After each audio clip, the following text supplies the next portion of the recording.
I'm not a lawyer, but it is day 2 in the YSL Rico trial, and the judge has just sent everyone to lunch. So let me give you a recap on the first half of day 2.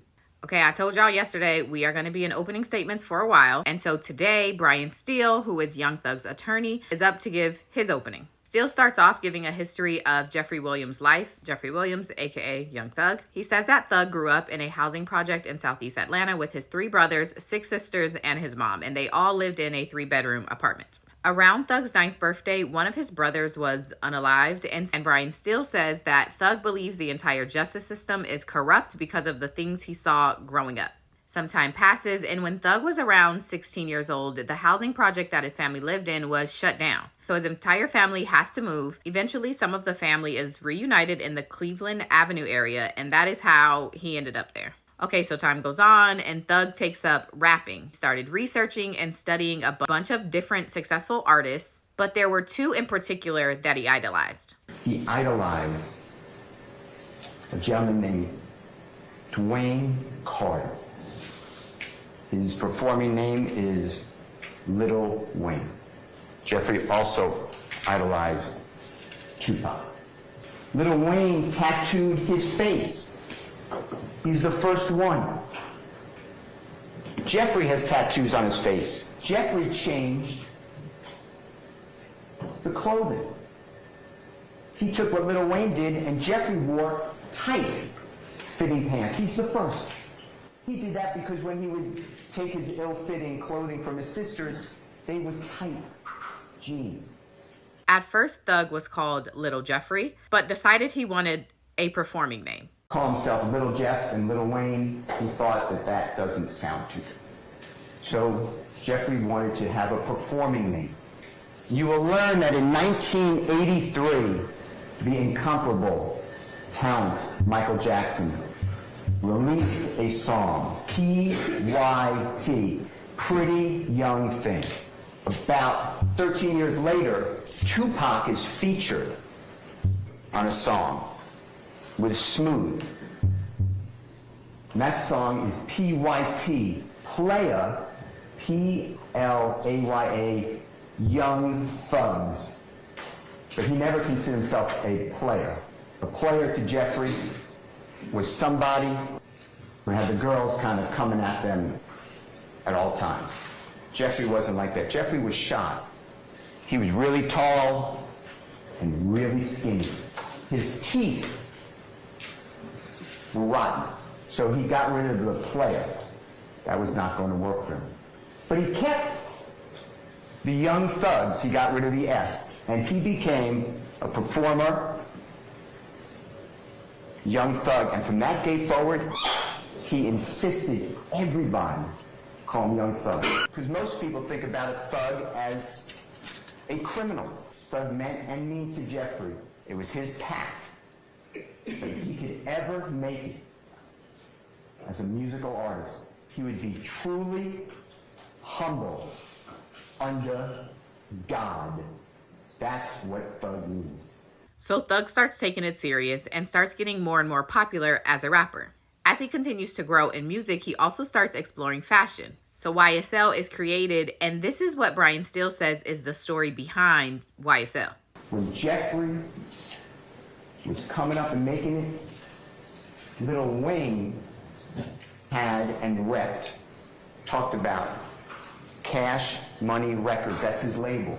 Jeffrey's friends in Cleveland Avenue, they called themselves YSL because on the pants, the tight-fitting pants, the women's pants that they were wearing, it says YSL, Yves Saint Laurent. That's where that comes from. Okay, Brian Steele wraps up his background on Young Thug's life and moves on to talk about Thug's relationship to some of the other people listed in the indictment. You will learn that Jeffrey doesn't even know most of the people in this indictment. He doesn't know them. They all know him because everybody in that area knows Jeffrey Williams. He is known as the Michael Jordan of that area. From there, Brian Steele starts going through all of the overt acts in the indictment. Now, for context, think of overt acts as individual pieces of a puzzle that when put all together creates a larger, more clear picture. So if Thug is charged with being in a criminal street gang, the overt acts like throwing up the hand signals, wearing the colors, changing out C's for B's, those together is how the state will prove that he was in a gang. Hopefully that makes sense. So Brian Steele says he's going to go through all of the overt acts that Young Thug is connected to in this indictment. But there are 191 overt acts. And those are separate instances that the prosecution said they're going to prove. Most of them don't include Jeffrey.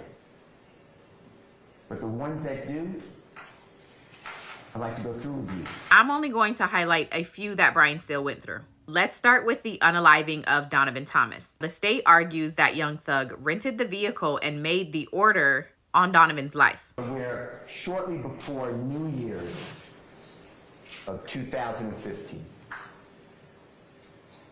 And there's a man named Kenneth Copeland. He goes by Woody. 7th day of January 2015, Kenneth Copeland told Jeffrey, I'm going to be with my child, the mother of my child, and I don't want to be driving around in the typical car I drive around in. Can I use one of your rental cars? Jeffrey does this for everybody. Jeffrey rents a car at the Atlanta airport on the evening of January 7, 2015, along with Kenneth Copeland. And after Jeffrey is dropped off, Jeffrey does not see that Infiniti vehicle until after the killing of Donovan Thomas. Next, here's a clip of Brian Steele talking about Lil Wayne.